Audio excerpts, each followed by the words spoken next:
ஈரோடு கிழக்கு தொகுதி இடைத்தேர்தலை பாஜக புறக்கணித்துள்ளது. கூடுதல் விவரங்களை செய்தியாளர் தாமரைக்கனி வழங்க கேட்கலாம். வணக்கம் தாமரைக்கனி, கூடுதல் விவரங்கள். வணக்கம் அனிதா. பிப்ரவரி 5ஆம் தேதி ஈரோடு கிழக்கு இடைத்தேர்தலானது நடைபெறும் என தேர்தல் ஆணையம் அறிவித்திருந்தது. ஏற்கனவே ஈரோடு சட்டமன்ற தொகுதியில் EVKS மறைவுக்கு பிறகு அந்த தேர்தல் நடைபெறும் எனவும் தெரிவிக்கப்பட்டிருந்தது. இந்த தேர்தலில் திமுக சார்பில் போட்டியிடுவதற்கான அறிவிப்புகள் வெளியிட்டிருக்கிறது.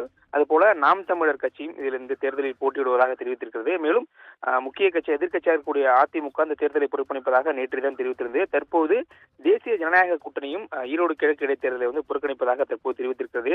ஏற்கனவே அதிமுக போட்டியிடவில்லை என்றால் பாஜக அந்த தொகுதியை எதிர்த்து போட்டியிடும் என ஒரு எதிர்பார்ப்பு இருந்த நிலையில தற்போதும் பாஜகவும் இந்த தேர்தலில் போட்டியிடவில்லை என்ற ஒரு கருத்தை தற்போது பாஜகவினுடைய மாநில தலைவர் அண்ணாமலை ஒரு அறிக்கையின் வாயிலாக தெரிவித்திருக்கிறார். அந்த அறிக்கையை பொறுத்த வரைக்கும் கடந்த 4 ஆண்டுகளாக தமிழகத்தில் நடைபெற்ற ஒரு மக்கள் விரோத ஆட்சியை பார்த்து வருகிறோம்.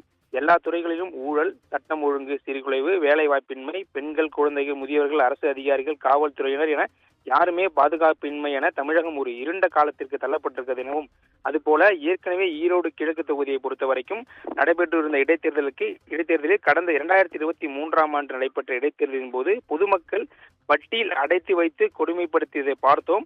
ஆளுங்கட்சி என்ற அதிகார மமதையில் திமுக தேர்தல் விதிமுறைகளை எல்லாம் மீறி செயல்பட்டதை நாம் அனைவரும் எதிர்கொண்டோம் எனவும், அதுபோல வரும் 2026ஆம் ஆண்டு சட்டமன்ற தேர்தல் திமுகவை முழுமையாக அற்றவிருக்கும் தேர்தல், அந்த இலக்கை நோக்கியே தேசிய ஜனநாயக கட்சி தொடர்ந்து செயல்பட்டு வருகிறது என்றும், இதன் நடுவே இடைத்தேர்தலில் மீண்டும் கால்நடைவை போலவே பொதுமக்கள் அடைத்து வைத்து திமுக அமைதியை தேசிய ஜனநாயக கூட்டணி விரும்பவில்லை எனவும் தெரிவித்திருக்கிறார். மேலும் மக்கள் நலம் விரும்பி தேசிய ஜனநாயக கூட்டணி கட்சி தலைவர்கள் அனைவரும் நன்கு யோசித்த பிறகே ஈரோடு கிழக்கு இடைத்தேர்தலை தேசிய ஜனநாயக கூட்டணி புறக்கணிப்பதாக முடிவெடுத்துள்ளோம். 2026ஆம் ஆண்டு சட்டமன்ற தேர்தலை திமுக அகற்றி மக்களுக்கான தேசிய ஜனநாயக கூட்டணி நல்லாட்சியை வழங்குவதே எங்கள் இலக்கு என்றும் தெரிவித்திருக்கிறார். மேலும் இந்த இடைத்தேர்தலை தேசிய ஜனநாயக கூட்டணி சார்ந்த எந்த கட்சியும் போட்டியிடவில்லை என தற்போது பாஜகவுடைய மாநில தலைவர் அண்ணாமலை தெரிவித்திருக்கிறார்.